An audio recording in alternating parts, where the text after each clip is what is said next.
இயேசுவின் தாயாகிய மரியாள் இயேசுவுக்கு பின்னர் வேறு பிள்ளைகள் பெற்றாரா? இந்த கேள்விக்கு நேரடியாகவே வேதத்தில் பதில் இருந்தாலும் அந்த பதில் இரண்டு மாதிரி புரிந்து கொள்ளப்படுகின்றது. உங்களது பதில் எந்த நம்பிக்கையில் நீங்கள் இருக்கிறீர்களோ அதை பொறுத்து மாறுபடுகிறது. இதை பற்றி தான் இந்த வீடியோவில் நாம் பகிர்ந்து கொள்ள போகிறோம். கத்தோலிக்கர்கள் மரியாளுக்கு இயேசுவை தவிர வேறு பிள்ளைகள் இல்லை என்று நம்புகிறார்கள். காரணம், மரியாள் திருமணத்திற்கு முன் கன்னியாக இருந்தது போலவே வாழ்நாள் முழுவதும் கன்னியாக இருக்கும் பொருத்தனை அல்லது உறுதி எடுத்துக்கொண்டு வாழ்ந்தார்கள் என்று அவர்கள் நம்புகிறார்கள். மரியாள் கன்னியாக மட்டும் நித்தியமாக இருக்கிறார் என்பது மட்டுமல்லாமல் கத்தோலிக்கர் இன்னும் ஒரு நம்பிக்கையை வைத்திருக்கிறார்கள். அதாவது, எப்படி இயேசுவும் பாவம் இல்லாமல் கர்ப்பம் தரித்தாரோ அவ்வாறே மரியாளும் ஒரிஜினல் சின் என்று அழைக்கப்படுகிற பாவமே இல்லாமல் அவர்கள் தாயாரிடம் உற்பவமானார்கள் என்றும் அவர்கள் நம்புகிறார்கள். எனவே மரியாள் மாசற்றவராக தன் வாழ்வின் துவக்கத்திலிருந்தே வாழ்ந்து வந்தார் என்கிறதான போதனை டிசம்பர் 8, 1854 போப் பயஸ் தி 9th என்பவரால் கொண்டு வரப்பட்டது. எனவே இந்த நம்பிக்கையை உறுதிப்படுத்த வேண்டும் என்றால் அவர்கள் மரியாள் வேறு பிள்ளைகள் பெறவும் இல்லை, தாம்பத்திய உறவுடன் கூடிய குடும்ப வாழ்வு வாழவும் இல்லை என்பதை நிரூபிக்க வேண்டிய கட்டாயம் அவர்களுக்கு இருக்கிறது. ஆனால் அதே வேளையில் சீர்திருத்த கிறிஸ்தவர்கள் இதை ஏற்றுக்கொள்வது கிடையாது. ஏனெனில் புதிய ஏற்பாட்டில் நேரடியாகவே இயேசுவுக்கு மற்ற சகோதரிகள் இருந்ததாக நம்மால் வாசிக்க முடிகிறது. அந்த வசனங்களை முதலில் பார்த்து விடுவோம். மத்தேயு 12:46. இப்படி அவர் ஜனங்களோட பேசுகையில் அவருடைய தாயாரும் சகோதரரும் அவரிடத்தில் பேச வேண்டும் என்று வெளியே நின்றார்கள். மத்தேயு 13:54 முதல் 57 வரைக்கும். தாம் வளர்ந்த ஊரிலே வந்து அவருடைய ஜெப ஆலயத்திலே அவர்களுக்கு உபதேசம் பண்ணினார். அவர்கள் ஆச்சரியப்பட்டு, இவனுக்கு இந்த ஞானமும் பலத்த செய்கைகளும் எப்படி வந்தது? இவன் தச்சனுடைய குமாரன் அல்லவா? இவன் தாய் மரியாள் என்பவள் அல்லவா? யாக்கோபு, யோசே, சீமோன், யூதா என்பவர்கள் இவனுக்கு சகோதரர் அல்லவா? இவன் சகோதரிகள் எல்லாம் நம்மிடத்தில் இருக்கிறார்கள் அல்லவா? இப்படி இருக்க இதெல்லாம் இவனுக்கு எப்படி வந்தது என்று சொல்லி அவரை குறித்து இடறல் அடைந்தார்கள். யோவான் 2:12. அதன் பின்பு அவரும் அவருடைய தாயாரும் அவருடைய சகோதரரும் அவருடைய சீஷரும் கப்பர்நகூமுக்கு போய் அங்கே சில நாள் தங்கினார்கள். இது போன்ற வசனங்கள் நமக்கு எந்த சந்தேகமும் இல்லாமல் மரியாள் அநேகம் பிள்ளைகள் பெற்ற ஒரு தாய் என்பதை விளங்கி கொள்ள முடிகிறது. ஆனால் கத்தோலிக்கர்களோ அவர்களுடைய நம்பிக்கையை நிரூபிக்க முயலும் விதத்தில் இந்த வசனங்களை வேறு மாதிரி காண்கிறார்கள். எப்படி? இந்த வசனத்தில் வரும் யாருமே மரியாளின் பிள்ளைகள் இல்லை, அவருடைய சித்தி, பெரியம்மாள் பிள்ளைகள் போன்ற நிலையில் அறியப்பட்ட சகோதரர்கள் என்கிற புதிய விளக்கத்தை தருகிறார்கள். இதற்கு ஆதாரமாக இந்த வசனத்தில் வருகிறவர்கள் கிளையோப்பா மரியாளின் பிள்ளைகள் தான் என்றும், அதற்கு மத்தேயு 26 யோவான் 19:25 இணைத்து சொல்லுகிறதற்கு முயற்சி செய்கிறார்கள். ஆனால் இது நிரூபிக்க இயலாத ஒரு காரியம். ஏனெனில் யூதர்கள் மத்தியில் பல பொதுவான பெயர்கள் காணப்பட்டன.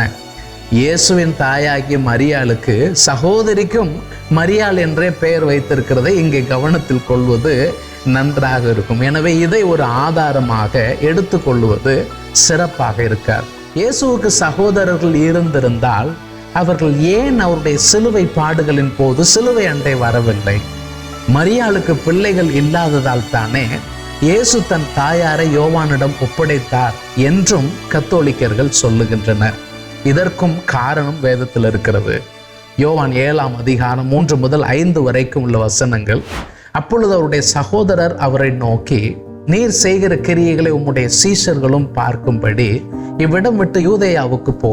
பிரபலமாயிருக்க விரும்புகிற எவனும் அந்தரங்கத்திலே ஒன்றையும் செய்ய மாட்டான். நீர் எப்படிப்பட்டவைகளை செய்தால் உலகத்துக்கு உம்மை வெளிப்படுத்தும் என்றார்கள். காரணம் என்ன? அவருடைய சகோதரரும் அவரை விசுவாசியாதபடியால் இப்படி சொன்னார்கள். இதுவே சிலுவை அண்டை அவருடைய சகோதரர்கள் வராததற்கு காரணம் என்று நாம் நம்பலாம். தமக்கு அன்பாயிருந்த சீஷன் மட்டுமே அங்கே நின்றதால் அந்த பொறுப்பை யோவானிடம் தந்தார் இயேசு. மரியாள் தாம்பத்திய வாழ்வுக்கு உட்படவில்லை என்கிற நம்பிக்கை சரிதானா என்பதற்கான விளக்கத்தை நாம் மத்தேயு நற்செய்தி நூலிலிருந்து காணலாம். மத்தேயு 1ஆம் அதிகாரம் 18 முதல் 25 வரைக்கும் உள்ள வசனங்களை பார்ப்பீர்களானால், இயேசு கிறிஸ்துடைய ஜனனத்தின் விவரமானது.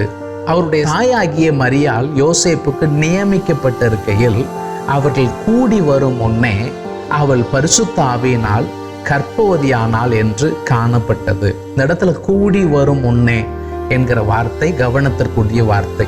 இங்கே மரியாள் திருமண வாழ்வுக்கு சம்மதம் இல்லாமல் யோசேப்புக்கு நியமிக்கப்பட்டிருக்க வாய்ப்பு இல்லை. தேவதூதனின் செய்தியிலும் இது எப்படி ஆகும், நான் புருஷனை அறியேனே என்றுதான் மரியாள் கேட்டார். இதுவும் அவள் திருமண உறவில் வராமல் தான் கன்னியகையாகவே இருக்க போவதாக ஒரு தீர்மானம் எடுத்திருப்பதை உணர்த்துவது போல நமக்கு தெரியவில்லை.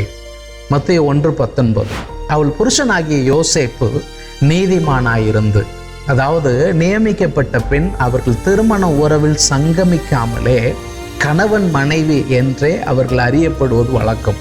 ஆகவே தான் இங்கே அவள் புருஷனாகிய யோசேப்பு என்று சொல்லப்பட்டது. அவளை அவமானப்படுத்த மனதில்லாமல் ரகசியமாய் அவளை தள்ளிவிட யோசனையாயிருந்தான்.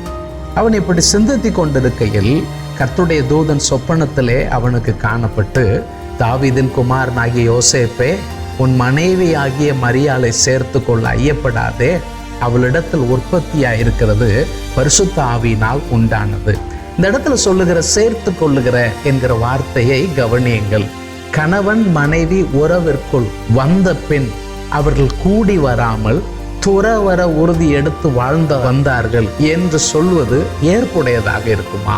1ஆம் அதிகாரம் 24-25, யோசேப்பு நித்தரை தெளிந்து எழுந்து கர்த்தருடைய தூதன் தனக்கு கட்டளையிட்டபடியே தன் மனைவியை சேர்த்து கொண்டு அவள் தன் முதற்பேரான குமாரனை பெருமளவும் அவளை அறியாதிருந்து, இந்த வார்த்தை முக்கியமான வார்த்தை, அவளை அறியாதிருந்து அவருக்கு இயேசு என்று பெயரிட்டான். இங்கே வாலிபனாகிய யோசேப்பின் இந்த செயல் நமக்கு ஒரு மிகப்பெரிய மெச்சத்தக்க ஒரு பாடம். ஆனால் இந்த கட்டுப்பாடு மரியாள் சுமந்த இரட்சகராகிய இயேசு பிறக்கிற வரைக்கும் மட்டுமே. ஏனெனில் அவர்கள் கணவன் மனைவி, அவர்களுக்கு திருமண உறவின் உரிமை இருந்தது.